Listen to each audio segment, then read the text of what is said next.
C'est l'heure de votre journal sur Radio Nord présenté par Maël Manomba. Radio Nord, il est 16h. Assalamu alaikum, auditeurs de Radio Nord, voici votre journal. La première édition de la semaine, le chef de l'État gabonais Ali Bongo Ondimba a regagné Libreville ce dimanche soir après avoir passé un week-end en famille dans le Haut-Ogooué, son fief politique. 11 000, c'est le chiffre de la rédaction, c'est un effectif. On en parle avant d'inviter Adiza Adamo Dunjolé pour la page musulmane et Ida Ibinga pour l'international.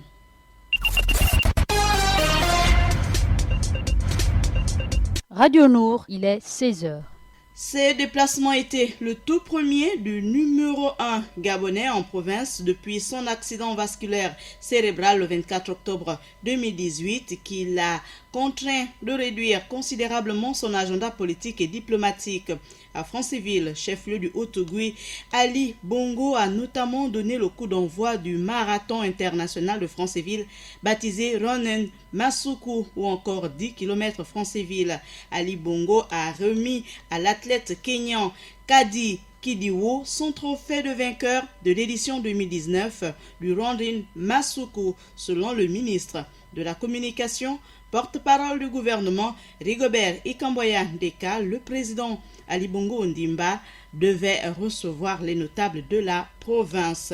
Le directeur général de la Société nationale immobilière, la SNI, Herman Kamonomono, a indiqué sur sa page Facebook qu'Ali Bongo Ondimba a profité de son séjour altogovéen pour lancer le premier homme agricole de la province dans la localité d'Eyunga Lekoni. Vêtu d'une tenue de sport, le chef de l'État gabonais Ali Bongo Ondimba a mis sur terre quelques plantes pour continuer le projet Graines. On revient à Libreville. L'auditorium du ministère des Eaux et Forêts a fait office au lancement de la première édition du Live Entrepreneur qui a vu la tombée des rideaux le week-end dernier à Libreville. On suit notre envoyé spécial Ida Ibinga pour plus de détails. L'auditorium du ministère des Eaux et Forêts a fait office au lancement de la première édition de Live Entrepreneur organisée par Gérard Entrepreneur qui s'est tenue sur 2 jours le week-end dernier qui a vu la participation des inventeurs et porteurs du projet. Je vous propose d'écouter M. Londringomo, lauréat de la première édition de Live Entrepreneur. Je remercie d'abord l'Éternel parce que seul le travail paye. Je me suis mis dans le travail bien accéléré parce que je croyais à mon boulot. Et aujourd'hui, quand je vois comment je gagne, je ne peux que remercier l'Éternel. Alors, ton boulot consiste en quoi? Je suis implanteur basé au Haut-de-Guégué. J'ai déjà 7 ans. Je suis dans la promotion des aliments du Gabon, à savoir la papaye solo, le fruit de la passion, la menthe, le piment de Cayenne, que moi-même, je fais aussi dans la transformation de ces produits finis. Donc, je suis juste venu concourir comme les autres, présenter mon piment de Cayenne avec mes essences de ce que je fais, que je présente un peu partout. J'ai eu l'occasion de venir quand même présenter mon projet à IRA Entrepreneuriat, donc qui me donne cette chance-là par rapport à ce qu'ils ont vu. On retient que lauréat qui a reçu un chèque de 2 millions de francs CFA pour l'accompagnement de ce projet qui portait sur les produits Made in Gabon, c'est-à-dire piment, papaye solo et fruits de la passion. C'était votre envoyé spécial Ida Ibinga pour le compte de Radio Nord. Merci Ida Ibinga pour toutes ces informations. Le Wolontem qui a expérimenté avec succès le cacao sous ombrage, le projet expérimental de culture de cacao sous ombrage donne des résultats satisfaisants 1 an après son lancement au nord du Gabon où il est exécuté par les paysans. Ces planteurs espèrent récolter cette année 1 tonne de cacao, tous sortant ravis des rendements et surtout de la qualité de cacao produit sans ingrédients ni produits chimiques. Il faut le rappeler simplement que le projet est soutenu par l'ONG française Noé. Elle traîne et elle est implantée au Cameroun où elle aide ce pays voisin du Gabon à développer la culture de cacao sous ombrage. Le groupe singapourien Olam est le second partenaire du projet au Gabon. Il avait conclu en 2017 avec Bransforet un accord pour dynamiser la filière dans la province du Wolontem. Le projet a bénéficié de l'appui technique technique des experts camerounais à travers une formation d'une semaine. Un expert agronome du ministère de l'Agriculture travaille en partenariat avec Brent Forest pour encadrer les planteurs sur place. Brent Forest et Olam fournissent les outils agricoles, les semences et des motos-bennes pour le transport. Le ministère, notamment de l'Agriculture, les initiateurs du projet au Gabon seraient en négociation avec la Caisse Tab, l'organisme public chargé de promouvoir la culture du café et du cacao dans le pays. L'accord à l'étude consisterait à renforcer la capacité des paysans dans la réhabilitation des vieilles plantations, à fournir les semences de bonne facture, à créer de nouvelles plantations et à assurer la commercialisation des récoltes. J'aime simplement ajouter que le marché gabonais du café et du cacao, y compris leur devise, pèse entre 5 et 10 milliards de francs CFA selon les estimations officielles. Toujours avec les chiffres, 11 000, c'est le chiffre de notre rédaction.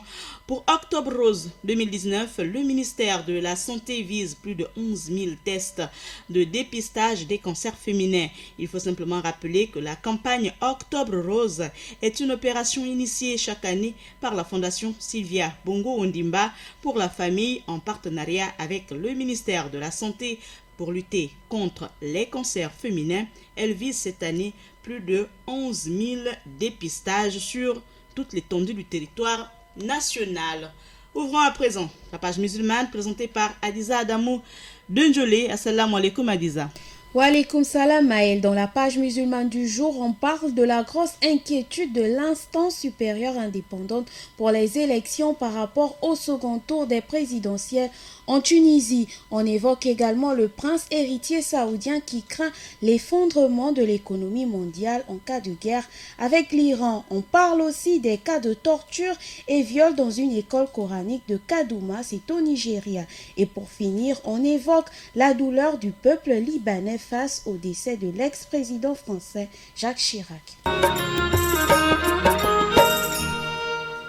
On ouvre la page musulmane du jour en Tunisie avec la grosse inquiétude de l'instance supérieure indépendante pour les élections au sujet du second tour de la présidentielle. En Tunisie, l'instance supérieure indépendante pour les élections fait face à un dilemme du fait que les deux candidats au deuxième tour de la présidentielle, Kais Saïd et Nabil Karoui, n'aient pas la même chance, estimant que son rôle ne se résume pas à gérer la logistique liée au scrutin, mais consiste essentiellement à protéger le processus démocratique.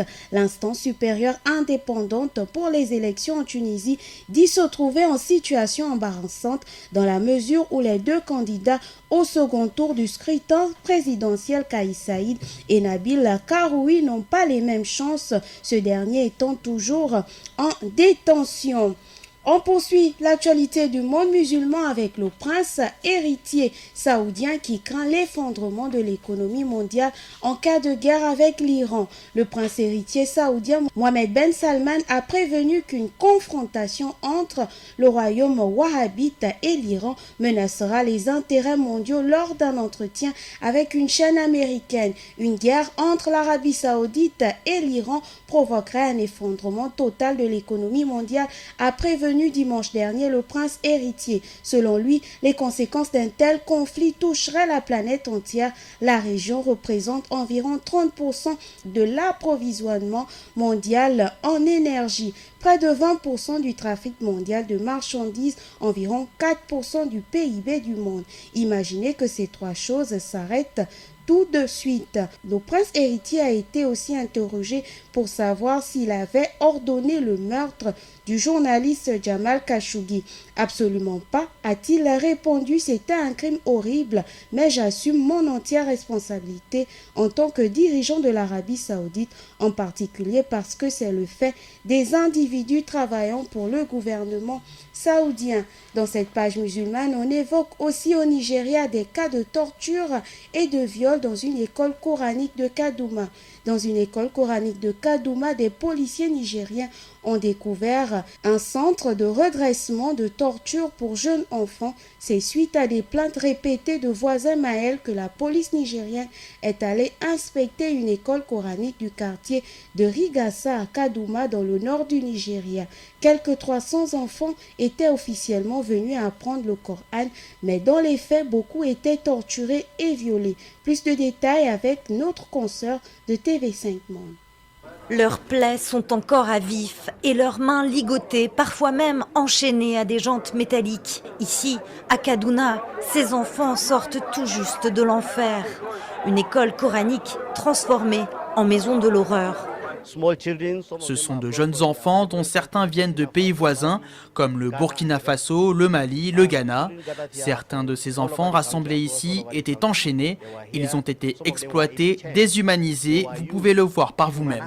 300 enfants retrouvés ici, affamés, mutilés et pour certains même violés. Le plus jeune est âgé de 9 ans.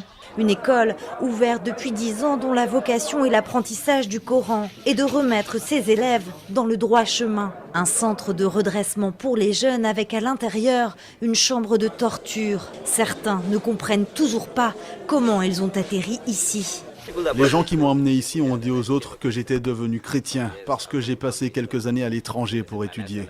Alors ils ont dit que mon style de vie avait changé, que j'avais quitté le mode de vie islamique. C'est tout ce que je comprends de ma présence ici. Complices ou victimes, ce sont les familles qui placent leurs enfants dans ce type d'établissement. Ici, ils ne pouvaient voir leurs proches qu'une fois par trimestre, un instant à l'extérieur du bâtiment. J'ai supplié, ils ont dit non, vous ne pouvez pas voir ces enfants avant 3 mois. J'ai dit d'accord, prenez cette miche de pain et apportez-la leur. Ce sont des voisins qui ont donné l'alerte. Après plusieurs plaintes, un raid policier a été lancé. Le propriétaire de l'école a été arrêté, ainsi que ses 6 assistants. Merci à Myriam, correspondante TV5 au Nigeria, pour ce reportage. Et pour clôturer l'actualité du jour dans le monde musulman, on évoque la douleur du peuple arabe, en particulier celui du Liban, à travers ces quelques réactions des citoyens libanais après l'annonce de ce jeudi 26 septembre du décès de l'ex-président français Jacques Chirac. Le Liban se souvient de Jacques Chirac. Pour beaucoup, bien davantage qu'un grand allié, un ami proche du pays du Cèdre. Lorsque nous avons perdu notre cher président Rafik Hariri, Jacques Chirac était venu ici en personne avec sa femme pour présenter ses condoléances. Il faisait partie des amis les plus importants du Liban. C'était un ami du Liban.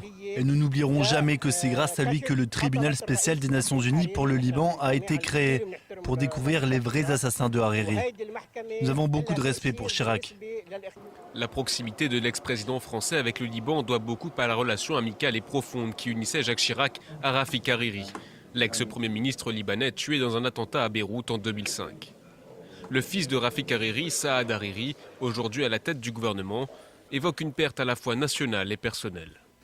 J'ai senti une très grande tristesse. Une tristesse que j'ai sentie quand j'ai perdu mon père, un peu. C'était un ami de mon père, c'était un frère de mon père. Ils avaient une profonde relation. Et c'est un géant politique qui est parti de notre monde. À Beyrouth, on se souvient également du nom de Jacques Chirac à la guerre en Irak. Une position également saluée aujourd'hui dans de nombreux pays arabes. Élément sonore qui vient fermer la page musulmane de ce lundi. Merci fidèle auditeur d'avoir choisi Radio Nour pour vous informer. Sur ce, je vous dis assalamu alaikum et à demain Inch'Allah à la même heure. Nagode Adiza. Alors ensuite, nous allons inviter Ida Ibinga pour la page internationale. Assalamu alaikum Ida. Wa alaikum salam Maël. Voici le sommaire de notre actualité internationale. D'abord, la crise au Cameroun anglophone, ouverture du grand dialogue national. Ensuite, hommage national à Jacques Chirac. Enfin, manifestation contre les Vénézuéliens du Pérou. Le temps monte avec Lima. Le développement des titres, c'est tout de suite. En ouverture de cette actualité internationale, nous allons en Afrique. La crise au Cameroun anglophone, ouverture du grand dialogue national. Ce lundi 30 septembre s'ouvre le grand dialogue national à Yaoundé au Cameroun. Des centaines de participants sont attendus pour trouver des voies et moyens d'en finir avec le conflit dans la région anglophone. Un conflit qui a déjà fait en 3 ans 3 000 morts, près d'un demi-million de déplacés, puis 40 000 réfugiés. Mais il n'en demeure pas moins que ce grand dialogue national convoqué par le président Paul Biya génère beaucoup d'espoir au Cameroun, mais aussi beaucoup d'incertitudes.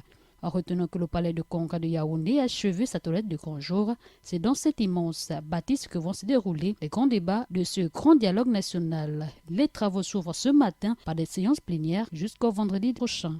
L'actualité continue en France. Un hommage national à Jacques Chirac. Après l'hommage populaire dimanche aux Invalides, un dernier hommage à Jacques Chirac est rendu ce lundi, journée de deuil national en France. Le cercueil de l'ancien chef d'État a quitté les Invalides en direction de l'église Sulpice, à Paris où se tient un service solennel. Soulignons que toute la journée de dimanche et toute la nuit qui a suivi, les Françaises et les Français sont venus en nombre rendre hommage à l'ancien président décédé le jeudi dernier. Une cérémonie familiale s'est tenue dans la cathédrale Saint-Louis des Invalides, puis les honneurs militaires ont été rendus en présence d'Emmanuel Macron.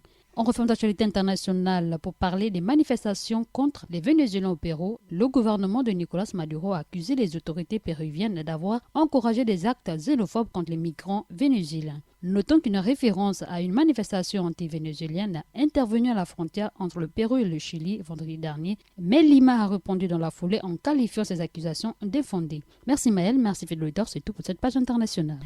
Merci Dibot Ida Ibinga pour ce tour du monde de l'actualité. À la réalisation de cette édition d'information, Axel Kumba, Ida Ibinga, Dibot, et pour la présentation, Maël Manomba de Mwabi sur Radio Nord. L'information, c'est à 16h, 20h, 23h et à 8h.